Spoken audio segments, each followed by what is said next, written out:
booty out behind you and your hips are forward. And then you go the opposite way of tucking underneath, almost like you're trying to pull your bottom underneath you in that posterior dog. If you can figure out the difference between the two and do it on top of that roller, you're in good shape.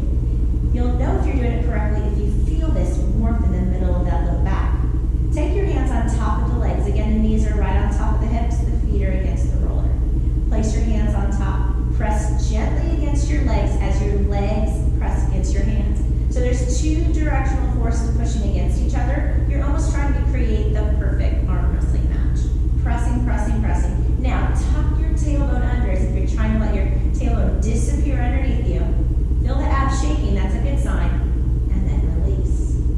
Let's do that again. Deep breath in. Exhale, push into the legs. Legs push into the hands. Tuck the tailbone underneath and shear those SI areas against the back side of that roller.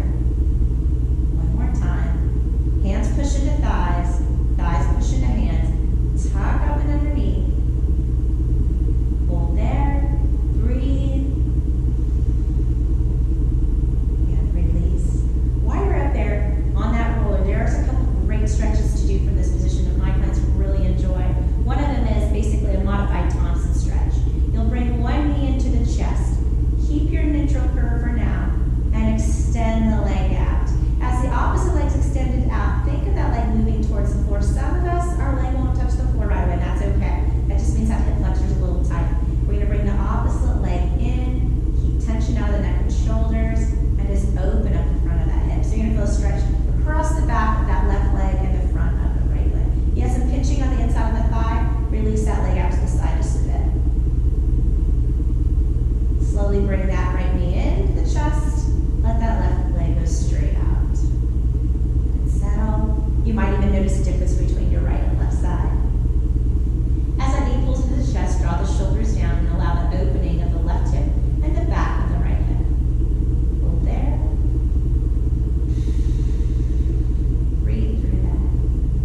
Excellent, and bring that up. So why is this difference? Just that slight elevation underneath you, the roller lifting you up, is as if your trainer is lifting up your hips and pushing your body into itself. So it's just getting a little extra leverage in the same stretch that you would do on your own. You're going to bring the knees in towards the chest for a low back stretch.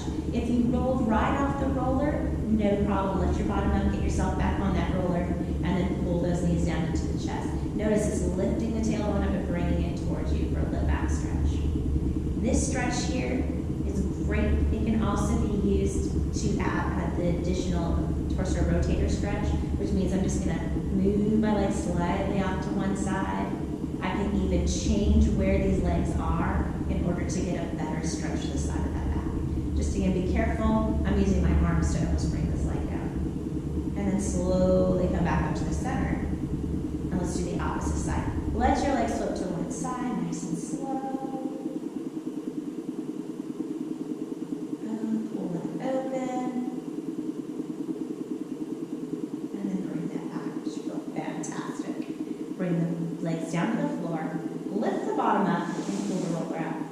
We're going to do one more thing for the spinal area. We worked on the sacral area, we worked on the upper back area. We're going to try to just open up those pecs a little bit more.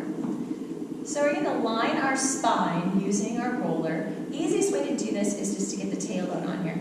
It's most comfortable, most easy to shift your weight to one side, get your tailbone on there, and then slowly bring yourself back. Again, the idea is to have it line your spine. So once you're up there, you're going to notice it's soft, it's comfortable, but it also is a little unstable, which is great because the obliques will get a little bit of work there. And it's also going to allow our shoulder blades to shear into that roller. I'm going to have you take both your arms in a W position, and it's okay if they don't touch. That's okay. That just means those pecs are tight. Some of us have shoulder issues and limitations, so I want you to feel comfortable with this. If you're asking or telling yourself that you can't open up the palms, but you can do it with your thumbs up or palms down, that's okay too. From this position here, I just want you to pull those shoulder blades into that roller. And just notice the tension in between the shoulder blades pushing against that roller. Excellent. I'm going to have you just barely shift your weight right and left. Again, just kind of getting a little correction, resetting our center of gravity so that our body responds and balances itself on the roller. Excellent job. Hold there. Take a deep breath. And recover. Now, if possible, your hands can be here, but if you can, bring them to the top of the hips now and stay there. Let's work on putting the head in the right position. Glide the chin down. Feel the muscles in the front of the neck activate. I call this the reverse of the monkey chicken. Your head's not lifted, it's glided down, but it's not hyperextended backwards or tucked. So just simply glide down with gentle pressure onto that roller and release. Try that one more time. Glide down as if someone has pressure on both the forehead and chin at the same time. And release. Let your head turn side to side.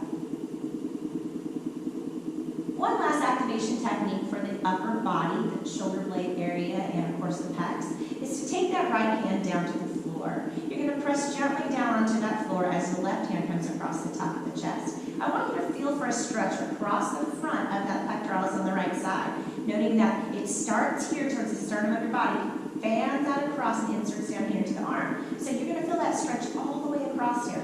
Turn your head lightly to the left, just a little bit. Start as if you're going to roll off the roller to the left, pushing your right hand into the floor.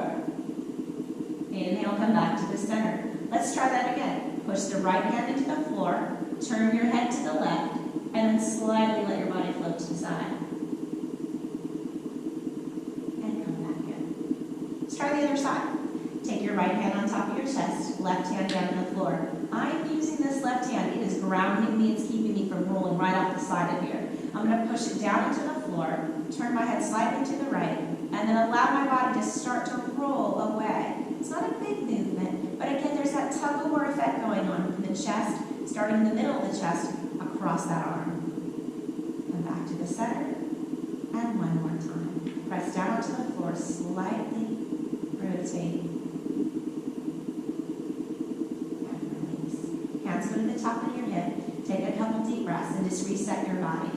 My hope is that today you were able to find a couple sequences that were able to help you alleviate some tightness, some stuck stress in your body, and just that hydration alone will help work towards your fitness goals. Thanks.